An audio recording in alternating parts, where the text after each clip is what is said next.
Mayambo ahanba maktada kanglele pung original gi makedagi bisok khairakpamna taram noksari channel asina ngasisu tabada ki tujungba phawraba subscribers nga thabira pa wari ama mayamda kudol tamjage haiduna poduna laksari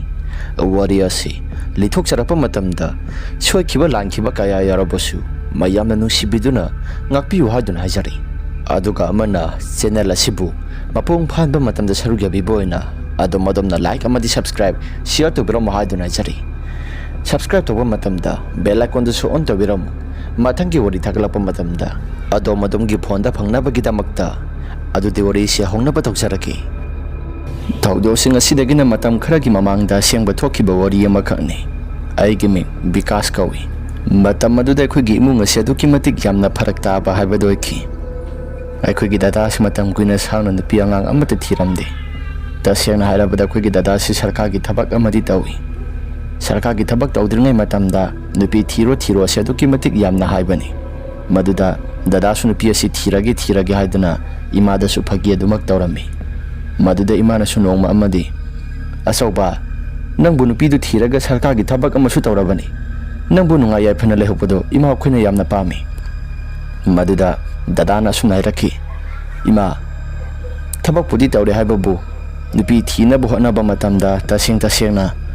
nupi aphaba su yamna darka oibra khali nupi thiba si tarai ba thabak nate aphaba nupi oiram lagadi phare phataba nupi oiram lagadi ima isa nungsinana leiminari basi haye pungkai kairak pasu yana leiri bani era nang suon thona nupa man khidreda aphaba nupi oge oiru tu phataba nupi oira basu nangi khuta leira bani ima isa nungsina handa bai basi khangde handakti ID aduda khangde nupi pusilakta ba yaroi asi haidana dada imana yamna kana taksilami maduda aina su imada sumna swaiki ima dada se andak marakti nophe yamna tawi nupi ama khangna ba leirabra khangdi khangna ba bu leirabadi pusilo hairibani bhap yamna tamandi natraga na oina pusilakero maduda aina su ai gidi matam yamna wali ai su sarkar gi thabak ama tawraga ai su gyan tana yum kai ka panjagani ko matam yamna wali aidi taseng hairabada dada ga se sahi tara mukhenai aduna idi matam masi yamna naha soiri ai khoi gi imung si phagi jugai tawna dana nungsi chanana leiminarak pa imung ama khakni baba su sarkar gi thabak su hana tawrami retiar satuna pension phangli bani madugi matung dai khoi gi imung asi hana dagi hauna khar su duma kom duna lakpaga dada su sarkar gi thabak toksilakpaga ai khoi gi imung asi khara su nungai ba haba doirami aduna yumthang na basing asoi khoi se khara su kalai matam khara leiraba matungda nongmo numit amani dada se thabak halakti haidana imana su yamna wajarami nongsu khara subaga maduda imana su asumna hairaki hai atomba nayambodo mukta phone tawni ngasi gimangda nayambodo nupi pusile haidana tawrami ima gimangdubu sumbu sumgadoribro sumdi yamna sumkan banida ado thajabadi kitang diwale he ima khangdi nayambodo gi sakta makne pusalakani ga thajadeda haiduna wari watai sanaduna leiringai matamda dadagi phone si switch off leirami madudagi ima suma sa se pakhalakle khangna sana ba mamana ba singda muktang phone tawraga hango haidana dadagi mamana bai ga sukhra loina ba phone number paina ba yamba singaduda mathang tawraga hangle maduda dada si yamba Michael ko ba amada makoi gi jumda nupi selaktuna thaiduna leire haidana pau piraki maduda ima sedoki matik yamna harau sakhi ima khakta sunati aikhoi gi mung manung pulap pun harawi baba su yamna harawi asumna kuina panthaduna leiranu yumda khara thuna poraklo haidana imana swairamki aikhoi gi mung si yamna harawri baba su kuina panthaduna leiba yararoi sidi nga sa khara kaikeno khara thonglaga sa si haidana nga leiba thoki bazar da asumna itei masi lakpa mata maduda aikhoi si aduki matik yamna harawki imana su itei masi nong subaga phiron kai kra sopra haidun hanglami tawbada bu yamba Michael hodagi phirola si hongdok laga laabanina kaisu thoina budi phirola si akang bangak toy banina choti cholamdre dada se khoi mayam sangduna laknai asum tawdana dada se khoi mayam sang lagalakna ba matamda dada se khara sui kai nonga laba matungda halaman singda paw honba satli nupi mayung gi halaman sing haibadi itei masigi halaman sing adu su yamna bhaptai lohong khongdo na ba haidana wari watai khara sanari sarkar gi thabak tawrabanina asum tawdana tha manga taruk leiraba matungda lohong lei numit asidagi hauna khoi gi imung asi mahok saga ima manadaba ꯑꯩꯈꯣꯏꯗ ꯀꯔꯤꯒꯨꯝꯕ ꯈꯔꯗꯤ ꯊꯣꯛꯂꯛꯀꯗꯧꯔꯤꯕꯅꯤ ꯏꯇꯩꯃꯁꯤ ꯍꯦꯛ ꯂꯨꯍꯣꯡꯕ ꯅꯣꯡꯉꯥꯟꯕꯗꯒꯤ ꯍꯧꯅ ꯃꯁꯥꯁꯤ ꯅꯨꯡꯉꯥꯏꯇꯦ ꯍꯥꯏꯗꯅ ꯏꯇꯩꯃꯁꯤ ꯍꯥꯏꯕ ꯍꯧꯔꯛꯂꯤ ꯃꯗꯨꯗ ꯏꯃꯥꯁꯨ ꯅꯧꯅ ꯂꯥꯛꯄꯗ ꯉꯥꯏꯔꯤꯕꯅꯤꯅ ꯐꯤꯖꯨ ꯐꯤꯖꯥꯝꯕ ꯑꯃ ꯇꯧ ꯍꯥꯏꯕꯁꯤ ꯏꯃꯥꯁꯨ ꯍꯥꯏꯗꯦ ꯏꯃꯥꯁꯨ ꯃꯁꯥꯅ ꯉꯝꯂꯤꯡꯈꯩ ꯁꯨꯒꯦ ꯍꯥꯏꯗꯅ ꯏꯃꯥꯁꯨ ꯑꯗꯨꯃꯛ ꯁꯨꯔꯝꯃꯤ ꯑꯗꯨꯕꯨ ꯂꯥꯛꯄꯗ ꯉꯥꯏꯔꯤꯕ ꯃꯧ ꯑꯃꯅ ꯌahꯧ ꯊꯦꯡꯅ ꯍꯧꯒꯠꯄ ꯍꯥꯏꯕꯁꯤ ꯋꯥꯈꯜꯗꯁꯨ ꯈꯔꯗꯤ ꯆꯤꯡꯅꯩ ꯗꯗꯥꯗꯣ ꯍꯧꯒꯠꯂꯛꯂꯕ ꯃꯇꯝꯗ ꯃꯧꯗꯣ ꯃꯁꯥ ꯈꯔ ꯅꯨꯡꯉꯥꯏꯇꯦ ꯍꯥꯏꯗꯅ ꯍꯥꯏꯔꯛꯈꯤ ꯃꯗꯨꯗ ꯏꯃꯥꯅꯁꯨ ꯀꯔꯤ ꯑꯣꯏꯅ ꯉꯝꯗꯕꯅꯣ ꯍꯥꯏꯗꯅ ꯍꯪꯕ ꯃꯇꯝꯗ ꯏꯇꯩꯃꯁꯤ ꯄꯥꯛꯅꯁꯨ ꯈꯨꯝꯂꯛꯈꯤꯗꯦ ꯃꯗꯨꯗ ꯏꯃꯥꯁꯨ ꯀꯩꯁꯨ ꯊꯣꯏꯗꯣꯛꯄ ꯑꯃꯠꯇ ꯈꯟꯕ ꯇꯧꯗ ꯑꯗꯨꯝ ꯇꯨꯃꯤꯟꯅ ꯀꯨꯝꯂꯛꯈꯤ ꯏꯃꯥꯅ ꯍꯥꯏꯔꯛꯈꯤ ꯍꯩ ꯑꯇꯣꯝꯕ ꯅꯇꯩꯃꯁꯤ ꯉꯝꯗꯕꯁꯨ ꯃꯥꯜꯂꯤ ꯅꯌꯥꯝꯕꯗ ꯀꯩꯀꯩ ꯍꯤꯗꯥꯛ ꯒꯨꯂꯤ ꯂꯩꯔꯕ꯭ꯔꯥ ꯍꯪꯉꯨ ꯉꯔꯥꯡꯗ ꯂꯥꯛꯄꯗ ꯉꯥꯏꯔꯤꯕꯅꯤꯅ ꯍꯤꯗꯥꯛ ꯒꯨꯂꯤ ꯀꯩꯀꯩꯅꯣ ꯈꯔ ꯄꯤꯖꯔꯒ ꯃꯁꯥꯁꯤ ꯀꯟꯈꯠꯍꯟꯗꯕ ꯌꯥꯗꯕꯅꯤ ꯃꯉꯥꯅꯤ ꯆꯥꯛꯀꯧꯕꯗꯣ ꯃꯁꯥꯁꯤ ꯉꯝꯗ꯭ꯔꯒꯗꯤ ꯆꯠꯄꯗꯣ ꯐꯔꯛ ꯇꯥꯒꯗꯧꯔꯤꯕꯅꯤ ꯃꯗꯨꯗ ꯑꯩꯅꯁꯨ ꯏꯃꯥꯗ ꯏꯃꯥ ꯃꯗꯨꯒꯤ ꯊꯕꯛꯇꯨꯗꯤ ꯗꯗꯥꯅ ꯍꯪꯒꯗꯕ ꯅꯠꯇ꯭ꯔꯣ ꯗꯗꯥꯅ ꯍꯪꯉꯒ ꯗꯗꯥꯅ ꯇꯧꯒꯗꯕꯅꯤ ꯃꯁꯤꯗ ꯑꯩꯅ ꯇꯧꯕ ꯀꯩꯁꯨ ꯌꯥꯔꯣꯏ ꯍꯣꯏꯅꯦ ꯑꯗꯨꯁꯨ ꯆꯨꯝꯃꯤꯅꯤ ꯑꯗꯣ ꯅꯌꯥꯝꯕꯗ ꯑꯩ ꯍꯥꯏꯔꯒꯦ ꯍꯥꯏꯗꯅ ꯗꯗꯥꯗ ꯏꯃꯥꯅ ꯀꯩꯀꯩꯅꯣ ꯈꯔꯁꯨ ꯍꯥꯏꯈꯤ ꯗꯗꯥꯁꯨ ꯍꯤꯗꯥꯛ ꯒꯨꯂꯤ ꯀꯩꯀꯩꯅꯣ ꯈꯔ ꯂꯩꯔꯒ ꯏꯇꯩꯃꯁꯤ ꯄꯤꯖꯔꯝꯃꯤ ꯇꯧꯕꯗꯕꯨ ꯏꯇꯩꯃꯁꯤ ꯃꯉꯥꯅꯤ ꯆꯥꯛꯀꯧꯕ ꯂꯣꯏꯗ꯭ꯔꯤ ꯐꯥꯎꯕꯗ ꯃꯍꯥꯛꯀꯤ ꯃꯁꯥꯁꯤ ꯌꯨꯝꯗꯒꯤ ꯃꯈꯥꯗ ꯑꯃꯠꯇ ꯀꯨꯝꯂꯛꯇꯦ ꯃꯔꯝꯗꯤ ꯀꯔꯤꯒꯤꯅꯣ ꯈꯪꯗꯦ ꯑꯗꯨꯕꯨ ꯏꯇꯩꯃꯒꯤ ꯃꯍꯥꯛꯀꯤ ꯃꯁꯥꯁꯤ ꯆꯥꯛ ꯆꯥꯕꯗꯤ ꯑꯗꯨꯃꯛ ꯀꯨꯝꯂꯛꯑꯒ ꯃꯄꯥꯜꯗ ꯑꯃꯠꯇ ꯊꯣꯛꯂꯛꯇꯦ ꯂꯨꯍꯣꯡꯕꯒꯤ ꯂꯩꯀꯥꯏꯒꯤ ꯑꯍꯜ ꯂꯃꯟꯁꯤꯡ ꯑꯃꯗꯤ ꯃꯔꯤ ꯃꯇꯥ ꯂꯥꯛꯄ ꯃꯤꯑꯣꯏꯁꯤꯡ ꯑꯗꯨꯗ ꯏꯇꯩꯃꯒꯤ ꯃꯁꯛꯁꯤ ꯑꯃꯠꯇꯁꯨ ꯎꯍꯟꯗ꯭ꯔꯕꯅꯤ ꯀꯔꯤꯒꯤꯅꯣ ꯍꯥꯏꯕ ꯃꯇꯝꯗ ꯏꯇꯩꯃꯁꯤ ꯁꯨꯀꯨꯝ ꯀꯨꯝꯂꯛꯇ꯭ꯔꯕꯅꯤꯅ ꯃꯗꯨꯗꯒꯤ ꯍꯧꯅ ꯏꯃꯥꯅꯁꯨ ꯀꯔꯤ ꯃꯑꯣꯡ ꯃꯇꯧꯅꯣ ꯍꯥꯏꯗꯅ ꯏꯃꯥꯅꯁꯨ ꯆꯤꯡꯅꯕ ꯍꯧꯔꯕꯅꯤ ꯃꯉꯥꯅꯤ ꯆꯥꯛꯀꯧꯕꯁꯤ ꯂꯣꯏꯁꯤꯜꯂꯤ ꯃꯉꯥꯅꯤ ꯆꯥꯛꯀꯧꯕꯗꯨ ꯐꯥꯎꯕꯗꯤ ꯇꯉꯥꯏ ꯐꯗꯅ ꯏꯇꯩꯃꯁꯤ ꯀꯨꯝꯂꯛꯏ ꯑꯗꯨꯒ ꯆꯥꯛ ꯆꯥꯕ ꯈꯣꯠꯄ ꯑꯗꯨꯃꯛ ꯆꯠꯂꯤꯕꯅꯤ ꯅꯣꯡꯃ ꯅꯨꯃꯤꯠ ꯑꯃ ꯏꯇꯩꯃꯁꯤ ꯃꯁꯥꯁꯨ ꯉꯝꯂꯛꯇ꯭ꯔꯦ ꯍꯥꯏꯗꯅ ꯏꯃꯥꯗ ꯍꯥꯏꯔꯛꯈꯤ ꯃꯗꯨꯗ ꯏꯃꯥꯅ ꯌꯥꯔꯦ ꯌꯥꯔꯦ ꯋꯥꯏꯁꯤꯡꯗꯣ ꯑꯩ ꯂꯣꯏꯅ ꯇꯩꯔꯒꯦ ꯅꯪꯒꯤ ꯀꯥꯗ ꯆꯪꯖꯔꯣ ꯑꯁꯨꯝꯅ ꯍꯥꯏꯔꯨꯕ ꯃꯇꯝꯗ ꯏꯇꯩꯃꯁꯤꯁꯨ ꯏꯃꯥꯅ ꯏꯔꯥꯡ ꯀꯜꯂꯦ ꯍꯥꯏꯗꯅ ꯗꯗꯥꯗ ꯄꯥꯎ ꯇꯝꯃꯤ ꯃꯗꯨꯗ ꯏꯃꯥꯗ ꯏꯃꯥ ꯉꯔꯥꯡ ꯅꯍꯥꯟꯗ ꯂꯥꯛꯏꯕ ꯃꯧ ꯑꯁꯤꯗ ꯏꯃꯥꯅ ꯀꯩꯀꯩꯅꯣ ꯇꯧꯔꯨꯔꯤꯕꯗꯣ ꯑꯁꯨꯝꯅ ꯍꯥꯏꯔꯛꯏ ꯃꯗꯨꯗ ꯏꯃꯥꯒꯤ ꯃꯁꯥꯗꯤ ꯀꯩꯁꯨ ꯊꯣꯏꯗꯣꯛꯄ ꯇꯧꯈꯤꯗꯦ ꯅꯪ ꯅꯁꯥ ꯅꯨꯡꯉꯥꯏꯇ꯭ꯔꯒꯗꯤ ꯅꯪꯒꯤ ꯀꯥꯗ ꯀꯥꯖꯔꯣ ꯍꯥꯏꯗꯅ ꯍꯥꯏꯈꯤꯕꯅꯤ ꯍꯥꯏꯗꯅ ꯏꯃꯥꯅꯁꯨ ꯍꯥꯏꯔꯛꯈꯤ ꯃꯗꯨꯗ ꯗꯗꯥꯁꯨ ꯋꯥ ꯌꯥꯝꯅ ꯀꯟꯅ ꯉꯥꯡꯂꯝꯗꯦ ꯃꯍꯥꯛꯀꯤ ꯀꯥꯗ ꯑꯗꯨꯃꯛ ꯆꯪꯈꯤ ꯃꯁꯤꯒꯤ ꯃꯇꯨꯡꯗ ꯏꯃꯥꯅꯁꯨ ꯂꯥꯛꯏꯕ ꯃꯧ ꯑꯁꯤ ꯃꯑꯣꯡ ꯑꯃ ꯏꯇꯧ ꯇꯧꯕ꯭ꯔꯥ ꯍꯥꯏꯗꯅ ꯋꯥꯈꯜꯗ ꯈꯜꯂꯒ ꯏꯃꯥꯅꯁꯨ ꯑꯁꯨꯝꯅ ꯍꯥꯏꯔꯛꯈꯤ ꯏꯕꯨꯡꯉꯣ ꯅꯌꯥꯝꯕꯅ ꯄꯨꯔꯛꯏꯕ ꯅꯨꯄꯤꯁꯤꯕꯨ ꯀꯩꯅꯣꯝ ꯏꯇꯧ ꯇꯧꯕ꯭ꯔꯥ ꯏꯃꯥ ꯑꯗꯨꯗ ꯀꯩꯝꯇ ꯈꯪꯗꯦ ꯑꯩꯒꯤꯗꯤ ꯒ꯭ꯌꯥꯟ ꯃꯦꯟ ꯑꯃꯠꯇ ꯇꯥꯗꯦꯗ ꯐꯔꯤꯕ꯭ꯔꯥ ꯐꯠꯇ꯭ꯔꯤꯕ꯭ꯔꯥ ꯑꯗꯨꯕꯨ ꯃꯥꯅ ꯇꯧꯔꯤꯕ ꯃꯑꯣꯡ ꯃꯇꯧ ꯁꯤꯒ ꯍꯥꯏꯔꯒꯗꯤ ꯀꯌꯥ ꯊꯣꯏꯅ ꯐꯕꯗꯤ ꯑꯣꯏꯔꯝꯗꯧꯕꯗꯤ ꯃꯥꯟꯗ꯭ꯔꯦꯗ ꯏꯃꯥ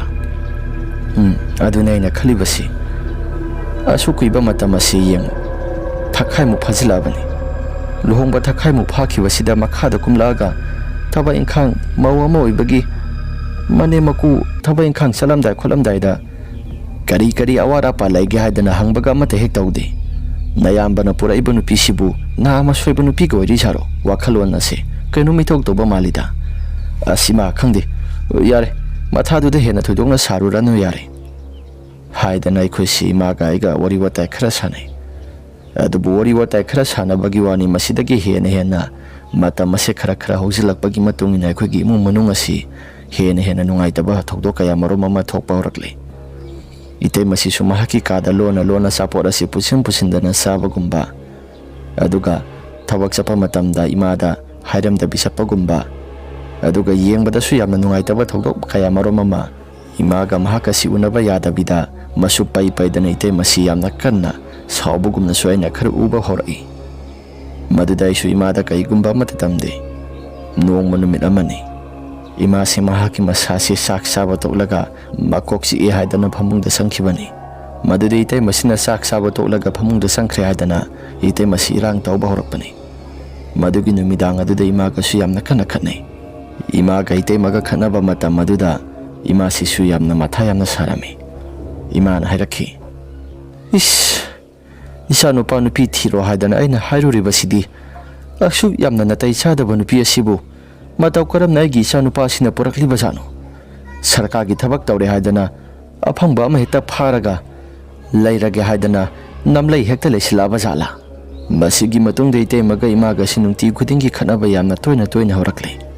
yumthang naba sing asisu paisa paijai haibagi wani nungti khudingi adum khanai haidana Itai masisu laikagi lairiba ahalaman sing asi kasatana wari watai sanaraga yum asida khana sainaba thoiba mayam sing asi atopa yumda pau pungtamna tami laikai sida su itai mana satana pau tami ba pumnamak sing ase khuda su pau tamai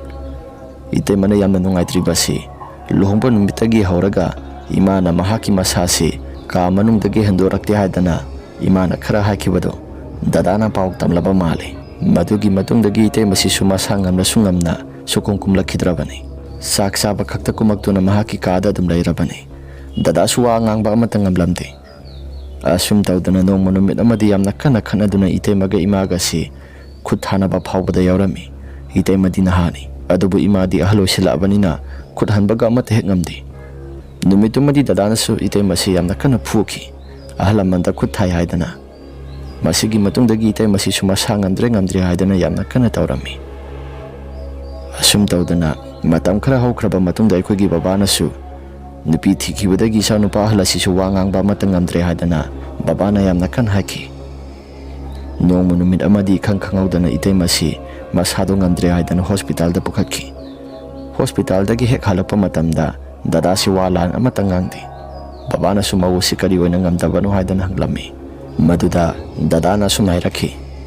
pabung masasi siphe nare pabung oidi sayen su kaya thudona saba su yadabanina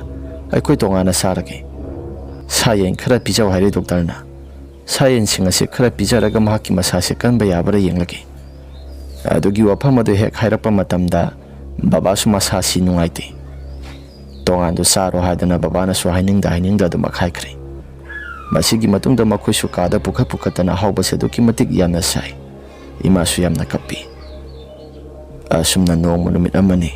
ima si sak thongna mahaki masasi sakhum thangba maike sumda lei itai masi su mahaki mapamda du maksakhrabani itai masi mapamda sakhiba sisu kari maram gino khangdi mapamgi ine dona lao haidana dadaga pulapuna chamina khrabani asum tawdana numito ima su sak thongna mahaki masasi nungaiti haidana dum tumina leirami madudaina ima nasadu nungaitragadi ai thongbirage yare nafamda potha jaruro yare haidana isi potha lami imado aisu sak thongba loisilamdagi matam maduda yena khagi thongado haidoktuna isi khuja maidok laba matungda aisi sakhumda prap sanglakpani aduga sakhum asida hek sanglapa matam maduda mathak thangba sarugadomda leiriba dadagi ka kafamsi sakhumgi ka adomda leibani mathak thangba istiar mathak asida kanagumba misaga mahut launa ka khallaga sakhibagumna isi urakpani maduda dada hoisi labra haiduna wakhalda sukhalli aduga saga silo silaba matungda isu dada hoisi labra haiduna wakhalda duma khallaga leibaga ngihaktangi matungda mathak thangba saruga somsida kanagumba miyo ani khak murum solaga wari watai khara sanai maron maridi amata lofam khangde maduda isu dada hoi labra haiduna wakhalda khallaga dum leibaga imana su prap sangsilai imana ingonda hai sak to loirabro sak sana ba tawrasira hoi ma sana ba tawrasi adu ima dada hoisi labro imana aidi nayamba lakhiba da haudida nayamba lai haibro phone ka pau phonabro nangbo ima hoji waida aina khujam haidokpa hek sanglapa matamda istiar mathak thangba saruga somsida kanagumba misaga makka khibagum naisi makhol khara su tarakpa nangdi kadai wadagi tariba nayamba di laktrida la adi thongsia hangdoklo haidana hairakkanida laktabaduna bu karigumba amata hairaktribani imagi wafam asida isui sasi tu khyaulong sungi mathak thangba saruga somsida makhol taraklibase kanano haidana wakhalda sukhalai dadagi ka mathak thangba saruga somsida haifet kakhallaga yingloge haidana isu imada hairami imana su kakhakhinu haidana hairakpani adubo isu kakhallaga yingloge haidana prap kakhallaga yingloi adubo angakpagi matawni hauzik ngihaktangi mamangda istiar asida kakhakhibagi makhol ama takhibado kanagumba amata leiramde aisu isa singaklei aduga murum songkibagi makhol yamna takhibadusu kanagumba amata leiramde imada aina prap kumlaba matamda aina sumna hai ima istiar thangba maike somda kanagumba amata leiti aduga aina hauzik ngihaktangi mamangda istiar asumda kakhakhibagi makhol khara tarakpaduna karino aibu isa simangla taibangla gyamenga amata tadre imana hai yare wathi warem tawranu yare sagado sanaba tawrasi saklamle haidana akhoi sai sing cha thoklei aduga sai sing chana chana imana loisilngai matamda aisu dining table da dum phami asumna leiringai matamda mathak thangba saruga somsida kana gumba amana muk murum solaga wari watai sabagi khonjel asi amuk ta bahurapani matam aduda ima su tare handakti imana mathak thangba saruga somsidi kana leiba jano ima asini ngasaidagi aina hairibado mathak thangba saruga somsida kana no ama leibugum tawi makhol sing asisu hek taba matamda aidi ngasai makhadagi karino hadana wakhal khalabani imana su nayambadubu halabra phone amutang tawgera ima ngasai sak sari ngai matamda kana gumba mata su changkidraga aduga hauji waida kaino mu hangsanadurisi asumna imada aina hairami ima gaiga se tumina leiringai matamda makhol sing adusu hena kangkhalaki mathak thangba saruga somsida huranba sanglabra haidana imana soiraki imagi wahai mayam singa sidaina su mathak aduda prap ka khali adubu kanagumba mata leiramde dadagi kasi su thong amata hangdokpagi makhol ga mata taramde aikogi imung asi aina hek akhalapa matamdana kanagumba matagi khonjel su tarakti aduga makhada hek leiba matamdana mathak thangba saruga somsida murum solaga makhol khara tarakpagumna tawribasina karigi haidana isi wakhal yamna khanba yaba khalaba matungda prap kumtharaklage haidana hek tawba matamda dadagi ka thangba saruga somsida kana gumba misagama amuksu tumina lepagumna gi sada sahum khara phawrakpani maduda isi tung leitholaga yinglubada kana gumba mata su leiramde aigi sasingaksu yamna ngagle karinoda ngasi aigi sada thengnariba mayam singa sibo onthokpagi mataunida Pare, aisu prap kumtharage aduga imada kanagumba mata leiti haidana isi tamlage asumna isi makhada kumtharaklaba matamda imada kanagumba mata lehaude haidana pauk tami maduda imana adu iragana karino thong asi sulon silaga thami manung asida huran basanglaga kaino posai sing adu hura leiba sala ima adu gidi kashu thoidokpa oiramoida yare tum thanaba tawrasi ahingi matamni imagi masasi tumtharingai matamda nahebagumna makhol khara sutaraki aisu ahingi matam adudai ga khangna jaribu nupi aduga wari watai sanaduna laibani imagi masasi naherakpagumna makhol khara tarakpa matam adudai si karino hadana imagi manakta prap sangi aduga imagi masasi naherakpagumna tawbadusu masa mathanda dum tumina leki aina ima haidana haudokpani maduda imana ibunga kaidawrage nangbo ima haujiwaida ima si murum solaga naherakpagumna tawi kaidawba yawrage ima ha aibu naherakpagum tawe aidi kashu thoidokpa tawdida ima haujiwaida nida imana nahebagumna makhol khara thokpagum tawrakhibada ima su kashu tawdi haidana hairaki matam adudagi sasingakpanadi kham thenglabani masigi matungda iswegi phamda sangsilaklaga tumthare nongalakpa matam asida imado mahaki masasi mahoksaga ima manadaba masasi chok thai haidana dum khairakhi maduda ikhusu karino haidana wakhalda khalli imasi masa chok tharibado babana ORS khara leiruge haidana ORS leirui adubu thakpa yaba thakle kari gumba mata kana balaiti babana hairakhi hai namasi hospital da mutang puraga yengsira haidana hospital da puraga yengle doctor singna kasu thoidokpa mata leiti sokthariba drip ama yarin si haidana drip ama yali ima suma sase khara phare haidana drip yambaduda drip yamba loiraba matungda yumda kumlai ima sunumi tumadi masase aduma pothakre aduga babagai ga siwari watai khara sanai imagi manakta babana hairai hai namase masangamdre nayambado paw amutang dipibana phabani ngasi nongnini sanjilaktre nayamba sisu pura nupi nangamlabara karino as gyamenga mata tadreda baba daina baba tamosi nupi hek thikhibadagi hauna nupi nangambra kaino madi tawre hoi itai mase masangamdra kanda thawai inkhang tawbuduna tawba amani madudi nati imaga khanaba matamda su dadasi wa sungang bangamdabani itai mada nong mata nang nangang isi soi sumi lali haiba amata haidabani nayamba si gi nupi asi afaba nupi nati masi as khangdreda gyamenga amata tadre haidana isi wari watai khara sanaduna leiringai matamda ima se masa mathanta mamit asi pangthoraklaga yamna kiba saktam amada yamna yenglaga sakhum thangba maike somda ima gi mamitsi kina yengbagi mawang ama tawrakliba mawang matau singaduda khuisui sasi karino hadana baba gi bani si yengnai baba na nangbu nasa khara yanglabro ha nasado kadawragi asumna hangluba matamda imana nupi amana aigi sasi sakhum thangba maike somda lao lao haidana kauri ai hapetang sangbirukhigi nupi asi suma samana itha thadolaga laibakta suro sialaga phingang ama ilaga sali nupi asi masaksu yamna phajai magi manakta ai samutang changlugi adumna hairappa matam maduda ai swai lawi koktagina khong phawbo tu sungkiba khangawdi baba ibani se sakhum thangba maike somda yengnai adubu kana gumba mata leitabaduda baba na hairakhi hai sakhum thangbadadi kanagumba mata leitana nangna uridubu kanano ha nati nangna uridubu kanano habanida kaino sakhum thangba maike somsida nupi mai se kaurisi nangbu tadabro ai amutang sanglugi haidana ima se phugawgalai aduda sangkidana haidana baba ibani si ima si yamna kanna pharami imana su thadokte haidana yamna kanna law khongduna tawrakpani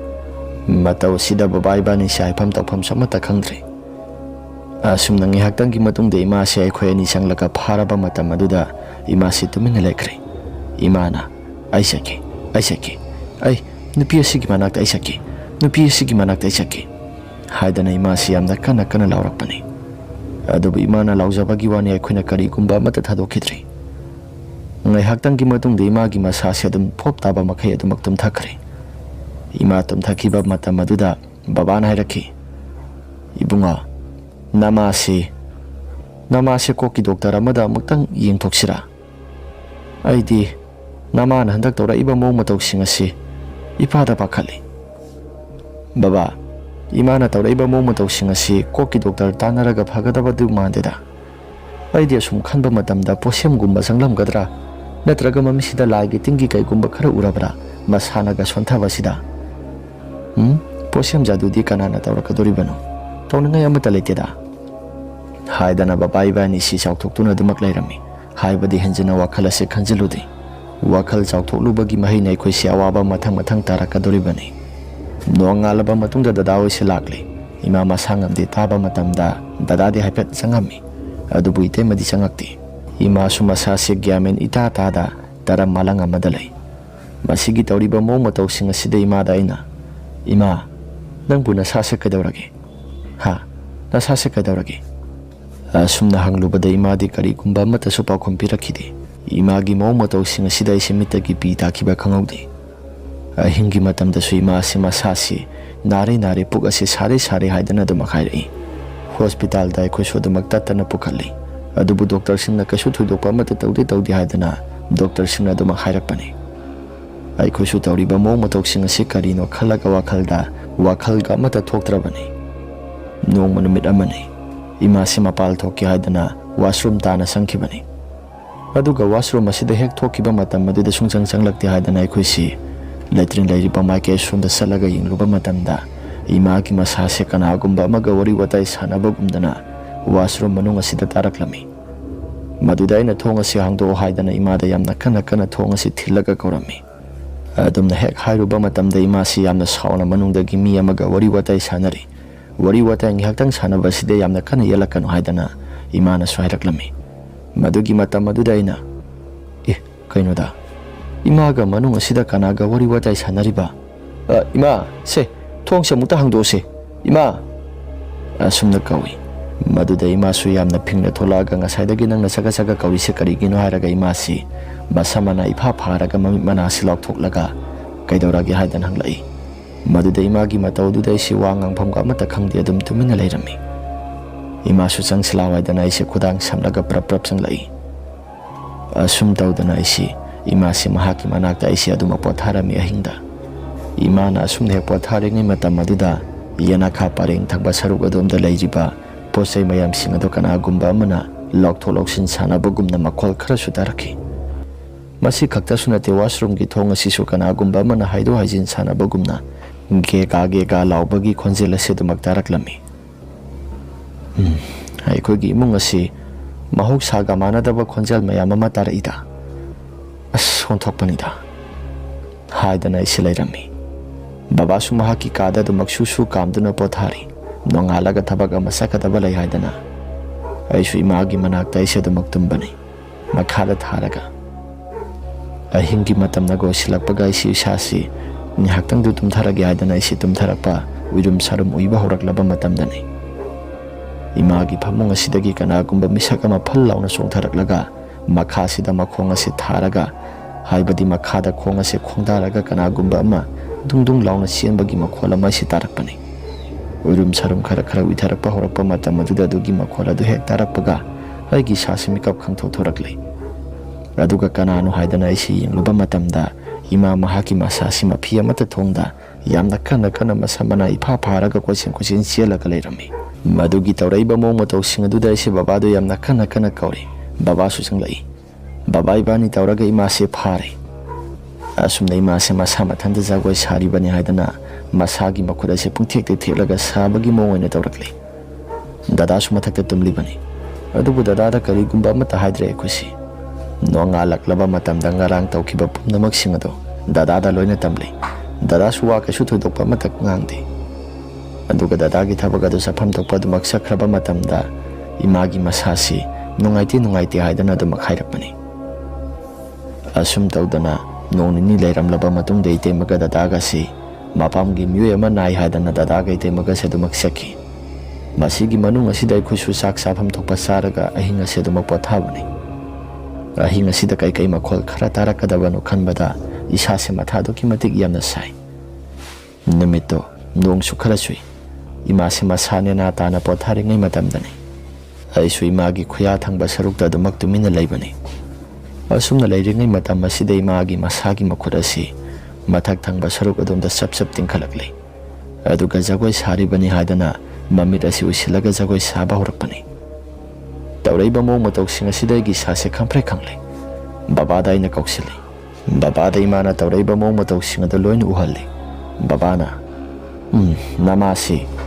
ꯅꯃꯥꯁꯤ ꯑꯩꯗꯤ ꯆꯤꯡꯅꯕ ꯈꯔꯗꯤ ꯂꯩ꯫ ꯍꯟꯗꯛ ꯃꯔꯛ ꯅꯇꯩꯃꯒ ꯅꯪꯒꯤ ꯗꯗꯥꯒ ꯃꯄꯥꯝꯗ ꯌꯥꯝꯅ ꯇꯣꯏꯅ ꯆꯠꯂꯤꯕꯁꯤ ꯀꯔꯤꯒꯨꯝꯕ ꯃꯔꯝ ꯈꯔ ꯂꯩꯔꯝꯒꯗ꯭ꯔꯥ ꯍꯥꯏꯔꯒ ꯋꯥꯈꯜꯗ ꯈꯜꯂꯤ꯫ ꯑꯩꯁꯨ ꯃꯥꯏꯕ ꯃꯥꯏꯕꯤ ꯑꯃꯨꯛꯇꯪꯗꯤ ꯌꯦꯡꯊꯣꯛꯄꯅꯗꯤ ꯐꯕ꯭ꯔꯥ ꯈꯜꯂꯤ꯫ ꯌꯦꯡꯊꯣꯛꯁꯤꯔ ꯏꯕꯨꯡꯉꯣ? ꯃꯗꯨꯗ ꯑꯩꯅ ꯕꯕꯥ, ꯗꯗꯥ ꯍꯣꯏꯅꯕꯨ ꯑꯗꯨꯒꯨꯝꯕ ꯊꯕꯛꯇꯨ ꯇꯧꯔꯝꯒꯗ꯭ꯔꯥꯅꯦ? ꯇꯧꯔꯝꯒꯅꯤ ꯍꯥꯏꯕꯗꯤ ꯑꯩꯗꯤ ꯊꯥꯖꯈꯤꯗ꯭ꯔꯦꯗ꯫ ꯊꯥꯖꯕ ꯊꯥꯖꯗꯕꯗꯨꯅ ꯑꯃꯅꯤ, ꯌꯦꯡꯊꯣꯛꯄꯅꯗꯤ ꯐꯕꯅꯤ꯫ ꯍꯟꯗꯛ ꯃꯔꯛ ꯇꯣꯏꯅ ꯆꯠꯂꯤ꯫ ꯃꯄꯥꯝꯗ ꯍꯦꯛ ꯆꯠꯄ ꯃꯇꯝꯗ ꯅꯃꯥꯒꯤ ꯃꯁꯥꯁꯤ ꯉꯝꯃꯛꯇꯕꯅꯤ꯫ ꯃꯇꯝ ꯑꯗꯨꯗ ꯑꯩꯁꯨ ꯋꯥ ꯂꯥꯟ ꯑꯃꯠꯇ ꯉꯥꯡꯗꯦ꯫ ꯂꯥꯏꯒꯤ ꯇꯤꯟꯒꯤ ꯊꯕꯛ ꯑꯁꯤ ꯑꯩꯁꯨ ꯀꯌꯥ ꯊꯣꯏꯅ ꯑꯃꯠꯇ ꯊꯥꯖꯗꯕꯅꯤ꯫ ꯑꯁꯨꯝꯅ ꯋꯥꯔꯤ ꯋꯥꯇꯥꯏ ꯈꯔ ꯁꯥꯟꯅꯗꯨꯅ ꯂꯩꯔꯤꯉꯩ ꯃꯇꯝꯗ ꯃꯊꯛ ꯊꯪꯕ ꯁꯔꯨꯛ ꯑꯁꯣꯝꯁꯤ ꯃꯁꯤꯗꯩꯁꯤꯗ ꯀꯅꯥꯒꯨꯝꯕ ꯃꯤꯑꯣꯏ ꯈꯔ ꯗꯨꯡ ꯂꯥꯎꯅ ꯆꯦꯜꯂꯒ ꯃꯈꯣꯜ ꯈꯔ ꯊꯣꯛꯂꯒ ꯋꯥꯔꯤ ꯋꯥꯇꯥꯏ ꯁꯥꯟꯅꯕꯒꯨꯝꯅ ꯃꯈꯣꯜ ꯈꯔꯁꯨ ꯇꯥꯔꯛꯂꯝꯃꯤ꯫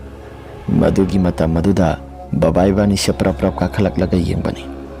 ꯑꯁꯨꯝꯅ ꯍꯦꯛ ꯌꯦꯡꯂꯨꯕ ꯃꯇꯝꯗ ꯑꯩꯁꯨ ꯏꯁꯥꯁꯦ ꯑꯍꯥꯟꯕꯗ ꯀꯩꯁꯨ ꯊꯣꯏꯅ ꯑꯃꯠꯇ ꯈꯜꯂꯝꯗꯕꯅꯤ꯫ ꯏꯁꯇꯤꯌꯥꯔꯒꯤ ꯃꯩ ꯑꯁꯤ ꯃꯝꯕꯅꯤ꯫ ꯏꯁꯇꯤꯌꯥꯔꯒꯤ ꯃꯩ ꯑꯁꯤ ꯍꯦꯛ ꯊꯥꯟꯗ꯭ꯔꯤꯉꯩ ꯃꯇꯝꯗ ꯅꯨꯄꯤ ꯑꯃ ꯃꯁꯝ ꯃꯅꯥ ꯏꯐꯥ ꯐꯥꯔꯒ ꯗꯗꯥ ꯍꯣꯏꯒꯤ ꯀꯥ ꯇꯝꯅ ꯆꯪꯈꯤꯕꯗꯣ ꯑꯩꯁꯨ ꯎꯔꯛꯄꯅꯤ꯫ ꯑꯩꯁꯨ ꯍꯥꯊꯨ ꯏꯁꯇꯤꯌꯥꯔꯒꯤ ꯃꯩ ꯑꯁꯤ ꯊꯥꯡꯒꯠꯂꯛꯄ ꯃꯇꯝꯗ ꯀꯅꯥꯒꯨꯝꯕ ꯑꯃꯠꯇꯁꯨ ꯂꯩꯔꯝꯗꯦ꯫ ꯑꯩꯁꯨ ꯏꯁꯥꯁꯦ ꯈꯔ ꯈꯖꯤꯛ ꯀꯤꯕꯗꯤ ꯐꯥꯎꯏ꯫ ꯑꯗꯨꯕꯨ ꯕꯕꯥ ꯏꯕꯥꯅꯤ ꯁꯨꯕꯅꯤꯅ ꯋꯥꯈꯜꯗꯁꯨ ꯀꯔꯤꯒꯨꯝꯕ ꯑꯃꯠꯇ ꯈꯟꯕ ꯇꯧꯗ ꯃꯊꯛꯂꯣꯝꯗ ꯀꯥꯈꯠꯂꯛꯂꯦ꯫ ꯑꯗꯨꯒꯗꯤ ꯃꯊꯛꯇ ꯍꯦꯛ ꯀꯥꯈꯠꯂꯛꯄ ꯃꯇꯝꯗ ꯀꯅꯥꯒꯨꯝꯕ ꯑꯃꯠꯇꯁꯨ ꯂꯩꯔꯝꯗꯦ꯫ ꯏꯁꯥꯁꯦ ꯈꯪꯉꯤ꯫ ꯕꯕꯥꯅꯁꯨ ꯃꯈꯥꯗ ꯀꯨꯝꯊꯔꯁꯤ ꯍꯥꯏꯗꯅ ꯀꯨꯝꯊꯔꯛꯄꯅꯤ꯫ ꯏꯃꯥꯒꯤ ꯀꯥꯗ ꯆꯪꯂꯛꯄ ꯃꯇꯝꯗ ꯏꯃꯥꯁꯤ ꯂꯩꯔꯝꯗꯦ꯫ ꯀꯗꯥꯏ ꯇꯥꯅ ꯆꯠꯈ꯭ꯔꯕꯅꯣ ꯍꯥꯏꯗꯅ ꯀꯣꯏꯊꯤ ꯊꯤꯔꯛꯄꯅꯤ꯫ ꯑꯁꯨꯝꯅ ꯀꯣꯏꯊꯤ ꯊꯤꯔꯛꯄ ꯃꯇꯝ ꯑꯗꯨꯗ ꯕꯕꯥ ꯃꯍꯥꯛꯀꯤ ꯃꯁꯥꯁꯤꯁꯨ ꯃꯄꯥꯜ ꯑꯗꯨꯗ ꯌꯥꯝꯅ ꯀꯟꯅ ꯂꯥꯎꯔꯛꯄꯅꯤ꯫ ꯏꯃꯥꯒꯤ ꯃꯇꯧ ꯑꯗꯨ ꯕꯕꯥꯅ ꯂꯥꯎꯔꯛꯄꯗꯨꯗ ꯑꯩꯁꯨ ꯄ꯭ꯔꯞ ꯊꯣꯛꯇꯨꯅ ꯌꯦꯡꯂꯨꯏ꯫ ꯏꯃꯥꯗꯤ ꯃꯍꯥꯛꯀꯤ ꯃꯁꯥꯁꯤ ꯇꯨꯜꯁꯤꯕꯣꯡ ꯑꯀꯣꯏꯕꯁꯤꯗ ꯀꯣꯏꯆꯦꯟ ꯆꯦꯟꯗꯨꯅ ꯂꯩꯔꯝꯃꯤ꯫ ꯌꯦꯡꯕꯗꯁꯨ ꯌꯥꯝꯅ ꯑꯀꯤꯕ ꯁꯛꯇꯝꯅꯤ꯫ ꯃꯊꯛꯂꯣꯝꯗ ꯃꯃꯥꯏ ꯑꯁꯤ ꯌꯦꯡꯈꯠꯂꯒ ꯃꯈꯨꯠ ꯑꯁꯤ ꯆꯞ ꯇꯤꯡꯊꯣꯛꯂꯤ꯫ ꯑꯗꯨꯒ ꯃꯊꯛꯂꯣꯝꯗ ꯑꯗꯨꯝ ꯌꯦꯡꯈꯠꯂꯒ ꯀꯣꯏꯆꯦꯟ ꯆꯦꯟꯗꯨꯅ ꯂꯩꯔꯝꯃꯤ꯫ ꯏꯃꯥꯒꯤ ꯃꯇꯧ ꯑꯁꯤꯗ ꯕꯕꯥꯁꯨ ꯈꯔ ꯀꯤꯔꯦ꯫ ꯑꯩꯁꯨ ꯄ꯭ꯔꯞ ꯆꯪꯁꯤꯜꯂꯒ ꯏꯃꯥꯁꯤ ꯐꯥꯔꯦ꯫ ꯑꯁꯨꯝꯅ ꯐꯥꯕ ꯃꯇꯝꯗ ꯏꯃꯥꯁꯤ ꯌꯥꯝꯅ ꯀꯟꯅ ꯂꯥꯎ ꯈꯣꯡꯗꯨꯅ ꯇꯧꯏ꯫ ꯑꯁꯨꯝꯅ ꯏꯃꯥꯁꯤ ꯄꯨꯁꯤꯜꯂꯛꯏ꯫ ꯑꯁꯨꯝꯅ ꯄꯨꯁꯤꯜꯂꯛꯂꯕ ꯃꯇꯝꯗ ꯏꯃꯥꯁꯤ ꯆꯠꯂꯒꯦ ꯍꯥꯏꯗꯅ ꯌꯥꯝꯅ ꯀꯟꯅ ꯍꯥꯏꯕꯅꯤ꯫ ꯑꯗꯨꯕꯨ ꯕꯕꯥꯅ ꯐꯥꯔꯒ ꯊꯝꯃꯤ꯫ Masigi matungda nongalamdagi matamda imasi sora si sauna holaki. Imagi mataw si karino haidana babae ba ni siyam na pakali.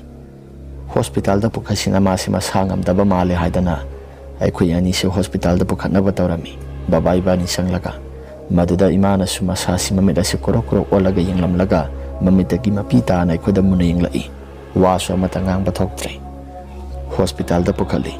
Aduga hospital da pukapa matamda doktor singa yung bayaba yung lai. Adubo imagi layo nga si karino hay busu kangdre.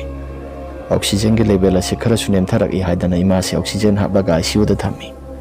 Pau singa si dadada supire. Itay masulak taba yada bagi adu maglai. Adubo numitu maditay magisakta masinahan makaga iman manade. Haibadi nahan makadi imasi uba matamda isuk thabani. Numitu madi mahaki masasi nungay taba suudi. Suktaba suudi. Saanga madada maglay. Ay su isase karadi singlay. Asum tawdana imasi numit nini humni hospital da layraba matungda anaba si adre haidana hospital da gi putaraklay. Ay su isase aduki matik yam na kapi. Dadasu kapi. Adubu itay madi yam nagthoydo na kapadi udi. Kapta yada bagi karak kapagi mawang karay na uba pangi. Imagi sarada kara masilo singkraba matungda maiba amada fazana yangi. Dadahoy na kay keno kara toksili. Haibadi itay mohoy gi mapamda salaga. Itay mohoy gi mapamda gi posiyam su kara thara i haidana maiba aman hairaki. Madudagi babana su yamna sauri. Matay manaw animak leheloy haidana babana hairaki. Maduda ay na babada yamna kana temzilaga makoy gi tongana lebam tokpa dumak lehan krasi. Ay koy gi su tongana inga singna layrasi haidana dadahoy si tongana hongdoklaga laikro haidana babana haiki. Adu haiba matamda itay mana lam atopa mada lauraga laikrasi haidana lam atopa da yum hongdoktuna sakri. Masigi matungda babae ba ni si sahi kara layraba matungda isunupi angang thiri. Adu boy di yamna kano honazabani. Sarkagi tabak tanazaraga supay amata laytri. Adu boy ginupi si sarkagi oza amadi oiri. Adu na ikoy gimong manung siyaw zikti ay su imitay sawzari. Imana ay su nupi angang thibado yamna uzaba paamkibani. Adu boy imadi uba pangkidri. Masigi matungdagi akoy su kasu thuydokpa amata tawrakidri. Itay mawisi su babana yamna kano sawkibana dadaw si su pak na lakidri. Sulak lakidri habiyay. Laikay gi thokdo wathok thokpa matamda lakpa natana kasu thudokpa amata su lakidri. Wari ase matang asida losinjari. Wari ase nungay birabadi like amadi subscribe share tawbiramo haiduna haijari. Phare mayam adudi ngasigi di matang asida losinjarabanina mathanggi warida mo hana thengnarasi. Ima laibak na yai phare.